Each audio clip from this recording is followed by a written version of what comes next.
When I rode a rental electric scooter for the first time, man, I fell in love almost immediately. It was just so easy to open an app, find one nearby, hop on, and then ride off dramatically into the sunset. I distinctly remember saying to myself, "This is really huge for transportation emissions." But then the troubles began. Gross images in 3, 2, 1. Ew. Ugh. Oh no. Why would someone do that? So, cities were left in a conundrum. On the one hand, there should be a theoretical benefit to transportation emissions, but no one had been able to calculate anything with firm numbers yet, so maybe it doesn't exist after all. While, on the other hand, there was a very real issue on the sidewalks, and plenty of citizens were willing to be very vocal about how angry this made them. And that's how Atlanta ultimately ended up creating a partial ban on e-scooter rentals, which, ironically enough, ended up giving researchers exactly what they needed in order to finally prove once and for all that e-scooter rentals really do get citizens out of cars and reduce transportation emissions. Hi, I'm Nathan, someone who enjoys going zoom zoom, especially if I can do it without creating air pollution.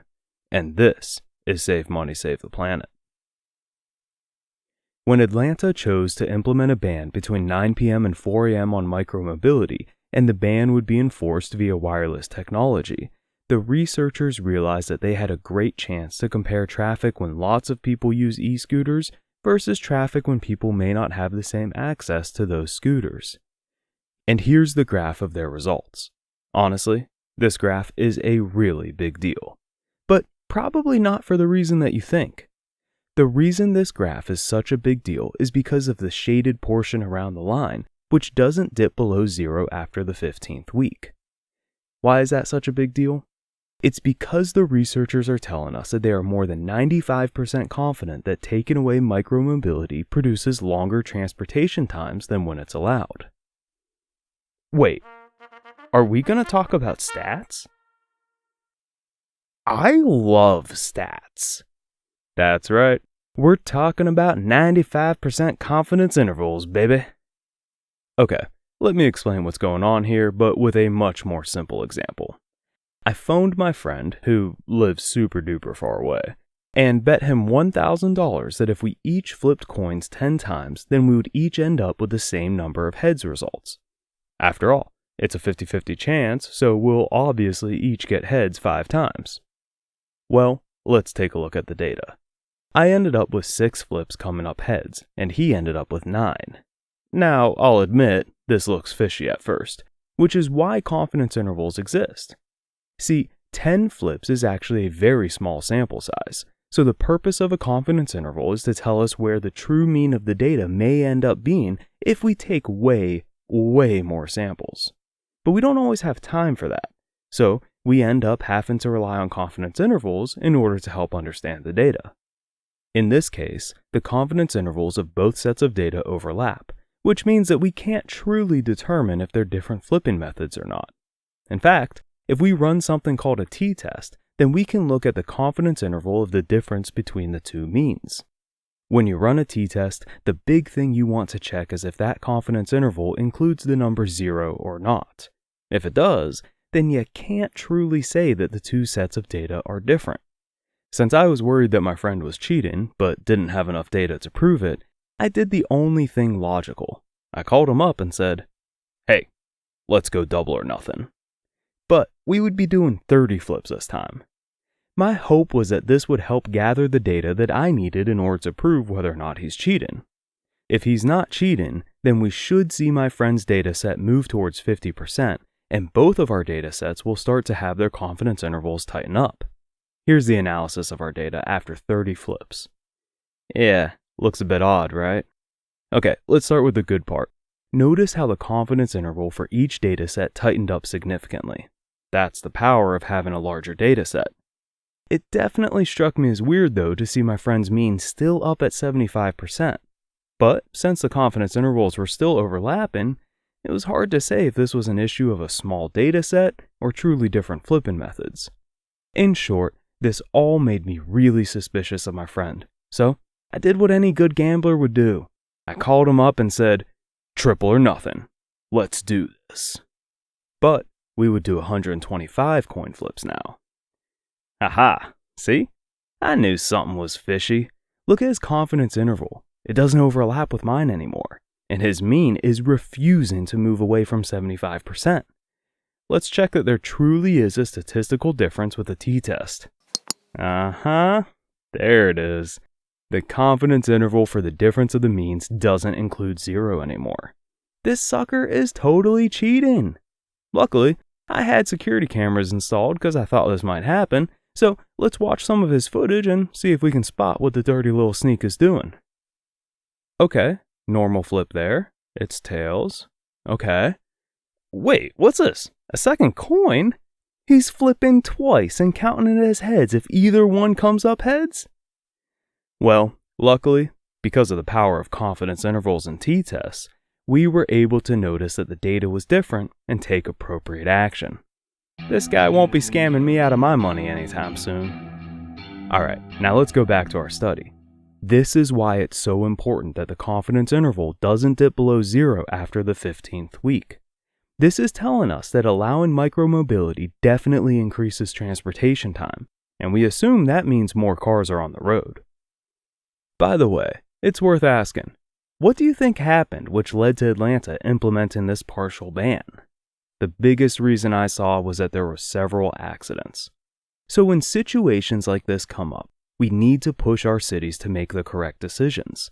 This video already proved that the partial ban was not good for the city or the environment. If you want to hear more about what are good decisions, then you should check out my video on bike infrastructure. The most important thing that I talk about in that video is safety. We absolutely need to rebuild our city streets in a way that makes them safe. It doesn't matter if you're a car driver, a bicyclist, a pedestrian, or someone on a rental scooter. You should be able to get to your final destination uninjured. That's a goal which our current street systems, they only achieve for car drivers. But we can build our streets in a better way so that all citizens get to enjoy that benefit. So what does this mean for us? Well, one of the best times for you to try out micromobility is when you're on vacation. For instance, I recently was in Pittsburgh for work and was staying at the Industrialist Hotel, which is over here. This meant that I could walk to many places, but occasionally I wanted to go to the North Shore or Station Square. You know, fun restaurants, live my life, just kind of do whatever.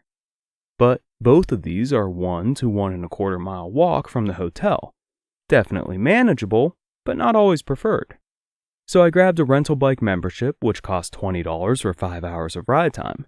In total, I ended up taking 7 trips on my pass, which I didn't fully use up, by the way.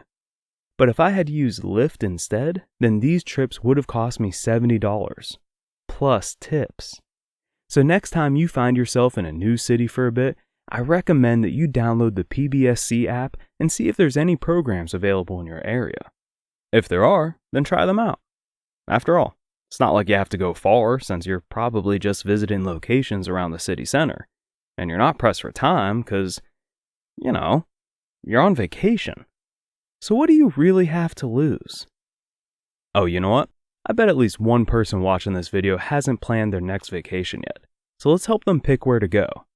Drop down in the comments any cities that you think have particularly good micromobility programs. Thanks. Moving on though. Replacing your normal commute with scooter rentals like Bird, Lime, or Spin can be a bit less of a sure savings.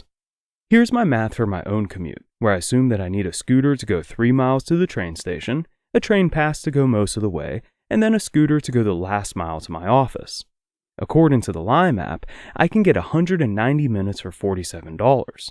According to the Maps app, it'll take me about 16 minutes to get to the train station, and then another 6 minutes to get to my office from the train, which means that I'll need to buy 4 to 5 passes per month in addition to the $120 which I spend on my train pass. So in total, I'll be spending $354 on my commute, which costs me about $416 per month in a gasoline car if I use the IRS total cost of 65 cents per mile. This is why that bike infrastructure video that I mentioned has accommodations as the third most important thing. If someone decides to buy their own electric scooter or e-bike in order to cut down these costs, then our infrastructure should support them by either allowing them to take it on the transit or providing a safe place to lock it up. And pushing your local metro system to create their own micromobility program can take some of the profit motive out of that equation, which lowers prices. You know, that's exactly the type of bold statement that I usually only make when I have a fat scientific study to back it up. And I don't this time. Instead, I have real-world data, such as LA Metro Bike Share. LA Metro's bike share pass would cost $150 per year or $12.50 per month. So my commute cost goes down to $132 per month instead of $416. Boom! Who needs science when you got real life, huh? There's even some people who are managing to harvest that whole savings by completely ditching their car or cutting down on the number of cars that their household has in favor of these types of rental programs. And if you caught this video by Oh the Urbanity, then you already know that every car your household ditches equals $10,000, which stays in your pocket every year. Suddenly, forking over $14.50 a year for train passes doesn't sound so expensive anymore, does it? And if NIMBYs are getting all up in arms about scooters littering the sidewalks, then we should work to employ measures which solve this issue without limiting the ability for micromobility to be used. For instance, the Spin Company in Pittsburgh gives a minor discount if you dock your scooter at a designated charging station.